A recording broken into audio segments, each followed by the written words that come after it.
देणं निसर्गाचं. आज शाळेचा शेवटचा दिवस होता. उद्यापासून उन्हाळ्याच्या सुट्ट्या सुरू होत होत्या. बरे का स्वाती, मी आणि अक्षय आज संध्याकाळच्या ट्रेनने मसुरीला आजोबांकडे जाणार आहे. वाव, मस्त, एन्जॉय करा. तिथून आल्यावर मी खूप छान छान गमती जमती सांगेन. नक्कीच.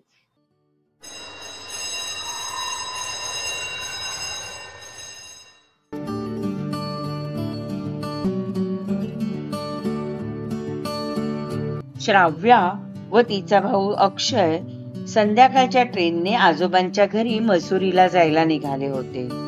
ट्रेनचा प्रवास सुरू होता. बाहेरचा निसर्ग पाहत प्रवासाचा आनंद घेत ते दोघे निघाले होते. शहरापासून काही अंतरावर आजोबांचे घर होते. तिन्ही बाजूनी उंच देवदार वृक्ष आणि हिमालयाची अनेक बर्फाच्छादित शिखरे होती. मुले तर त्या परिसरात खूप छान आनंद घेत होती. त्यांना खेळायला मजा येत होती. मसुरीला येऊन त्यांना 1 आठवडा झाला होता.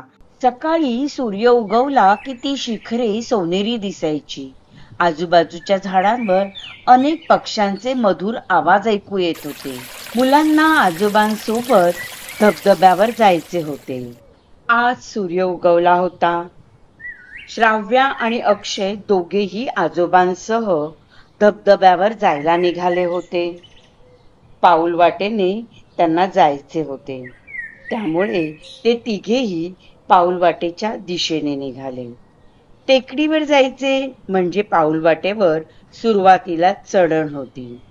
आता मुलं थोडी थकायला लागली होती. थोडी विश्रांती घ्या, आपल्याला या पुढच्या वळणापर्यंत चढायचे आहे, असं सांगून आजोबा मुलांना प्रोत्साहन देत राहिले. काही वळण घेतल्यावर समोर एक सुंदर तलाव दिसला आणि त्यात एक पांढरा शुभ्र धबधबा कोसळत होता. जणू तो पाण्याचा नव्हे तर दुधाचा धबधबा आहे असा भास होत होता. मुलांच्या चेहऱ्यावर आनंद दिसू लागला. धबधब्यावर मुलांना खेळायचे होते, पण यशला खूप भूक लागली होती ना. तेथील छोट्या खडकावर बसून मुलांनी जेवणाचा आस्वाद घेतला. फळे खाल्ली, मग दूध प्याले.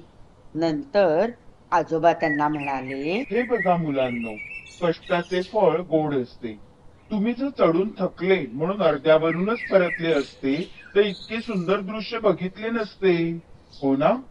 जीवनात सुद्धा जेव्हा थकाल तेव्हा ध्येयाचा विचार करा. तुमच्यात स्वतःहून पुढे जाण्याची शक्ती येईल. तलावाच्या एका कोपऱ्यातील पाणी डोंगराच्या दुसऱ्या बाजूने खाली वाहत होते.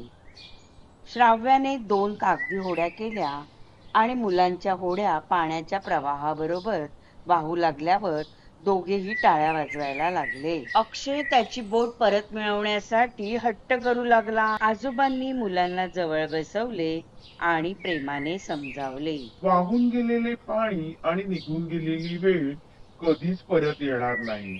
प्रत्येक क्षणाचा आनंद घ्या आणि वेळेचा सदुपयोग करा. संध्याकाळ झाली होती. आता घरी परतायला हवे होते.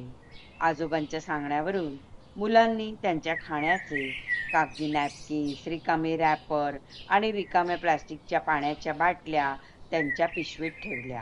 आजोबा म्हणाले की आपण आपला कचरा सोबत घेऊन जायचा, जेणेकरून या ठिकाणचे सौंदर्य कायम टिकून राहील आणि जे भविष्यात येथे भेट द्यायला येतील त्यांनाही आपल्यासारख्या सुंदर आठवणी घेऊन जाता येतील.